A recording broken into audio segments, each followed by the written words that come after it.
And getting engaged during the holidays, the 5 topics to discuss with your loved one before you tie the knot. Serving all of San Diego, this is your Fox 5 News. Many couples get engaged during the holiday season. It's that time of year.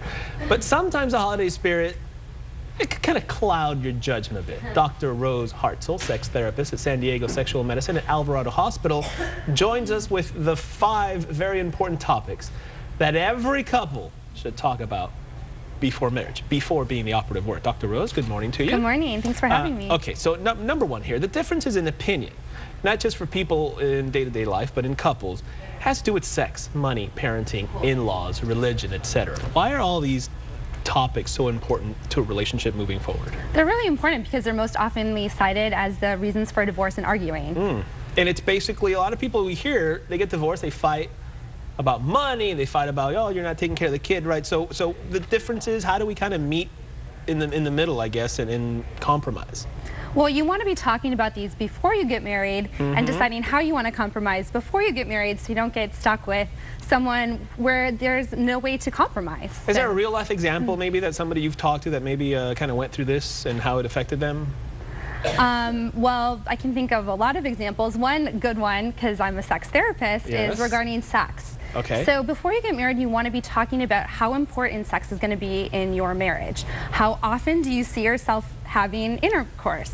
So you want to make sure that if one person thinks that it's going to be weekly and one person thinks it's going to be daily, that you have a compromise on that.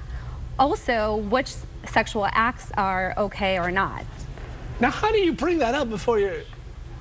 That seems awkward to bring up that kind of conversation with this person that you're going to marry, yes? It can be very awkward. One good way to bring up some of these topics, which I'll be talking about throughout the rest of the segment, is there's this book. It's called 1001 Questions to Ask Before You Get Married. I actually used it with my fiance, and it's a great way to kind of gently talk about the topic. So sticking with the sex therapist part of what we're talking about here.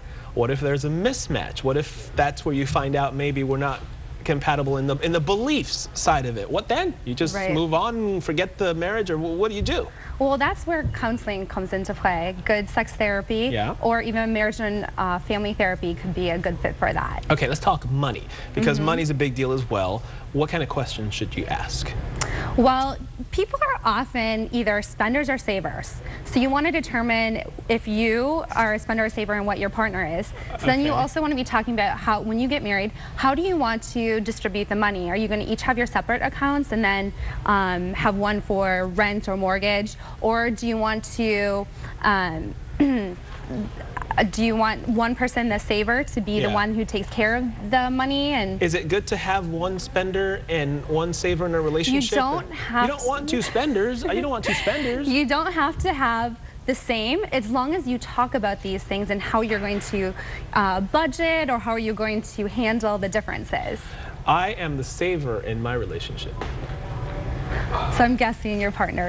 Don't assume, don't guess, Dr. Rose. Let's talk about being on the same page when it comes to parenting, because this becomes a huge deal. I'm finding this out. Our little girl is almost 2, and you learn a lot about one another when it comes to parenting style. What kind of questions do you ask before you get married? Kind of, because this is a few years down the line for most people. All right, the huge one is, do I want children or do I not want children? Of course. So you want to make sure you're on the same page in that first.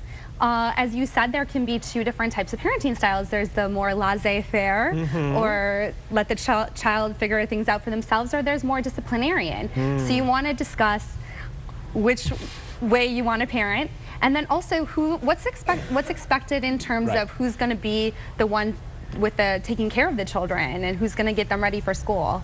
I am more the disciplinarian in my the laissez-faire, but does it provide perhaps a good balance for the child to have one parent who's more, hey, put that down, don't do this over here? In terms of parenting, you want to have both parents on the same page. If they're both slightly different, you want them to support each other.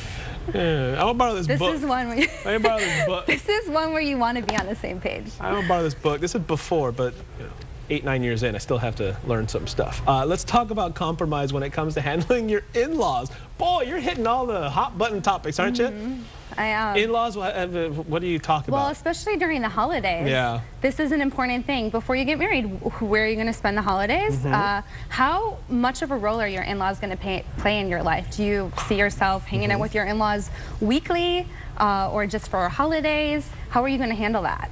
What kind of compromises do people have as far as that's concerned? Because a lot of times a discussion can open up, you know, one year we'll go this, one year we'll go to the other house, but if you don't talk about it, it becomes a big problem, it builds up. So what good advice can you give folks as far as that? Compromise. Yeah.